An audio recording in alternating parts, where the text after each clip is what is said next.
Hey everyone, this is D-Vyne.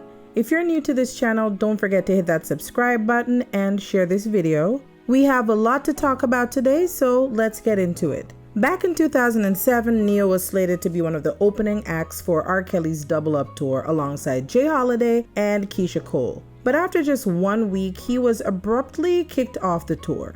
This was pretty shocking as fans had been anticipating his appearance on this tour. His team released a statement expressing his disappointment at letting down his fans. However, he didn't immediately explain why he was removed from the lineup, which led to a lot of speculation from fans and critics. In an interview with BET, he finally dropped the tea about what went down behind the scenes that resulted in his removal from the tour. He claimed that he got kicked off of the tour because R. Kelly was jealous of him. Allegedly, after his first few performances, fans were showing him a little bit more love than they were showing to R. Kelly. And he was convinced that Kelly convinced the promoter to get rid of him so that he could get rid of competition. Now, I know Neyo is very talented, that goes without saying, but R. Kelly is a powerhouse despite all of the legal drama surrounding him. He's had people all over the world stepping in the name of love for a hot minute now, so it's kind of hard to believe that he'd be this pressed about something like this. At the same time, I can imagine Robert having a big old ego, so maybe he didn't want anyone stealing the spotlight. A spokesperson from Kelly's label, Jive Records, released their own statement, insisting that Neyo was fired because of a contractual disagreement between him and the tour promoter, and that R. Kelly had absolutely nothing to do with it. I mean, of course, they would deny that because someone as big as he is wouldn't want it getting out that he felt so threatened by another male artist that he resorted to kicking him off his tour.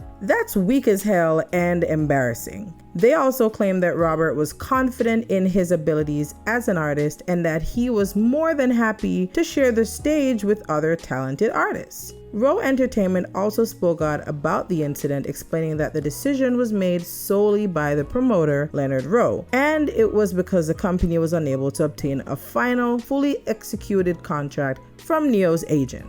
Neyo decided he was not going to have people talking crazy about him like that, so he filed a suit alongside Compound Touring Inc. against Row Entertainment Inc., the promoter of the Double Up tour, for firing him after just 2 shows. According to the lawsuit, Neyo was supposed to be paid $785,000 for the entire tour. He ended up getting just $50,000 for the days he performed, but he felt that he should still get paid the $735,000 that was left over. In response to Rowe's statement, Neyo's team claimed that they had a verbal agreement and both parties involved understood that this was legally binding, even if the contract was never signed. Rowe also used Neyo's name, voice, and likeness to promote the tour. Compound Touring had invested a lot of money into preparation for this tour and turned down other opportunities for Neyo to make money to accommodate Double Up. They felt like Rowe owed them for lost earnings. And I mean, if he really was not in breach of his contract, then I would damn well expect them to pay up because he could have been working otherwise.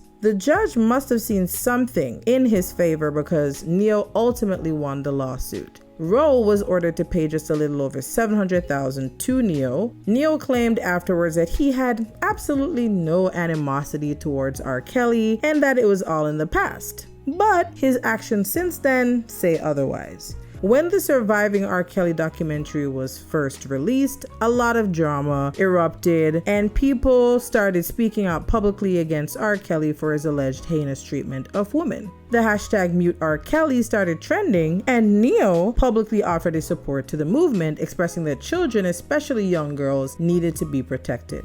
Because he now had a daughter of his own, he couldn't imagine her being taken advantage of. And I agree with this 100% because no one should target kids in this way. But I can't help feeling like maybe he would not have been as vocal as he was on social media if he didn't have a messy past with R. Kelly. I'm curious to know what you guys think, so drop a comment down below. Don't forget to subscribe and share this video. Until next time.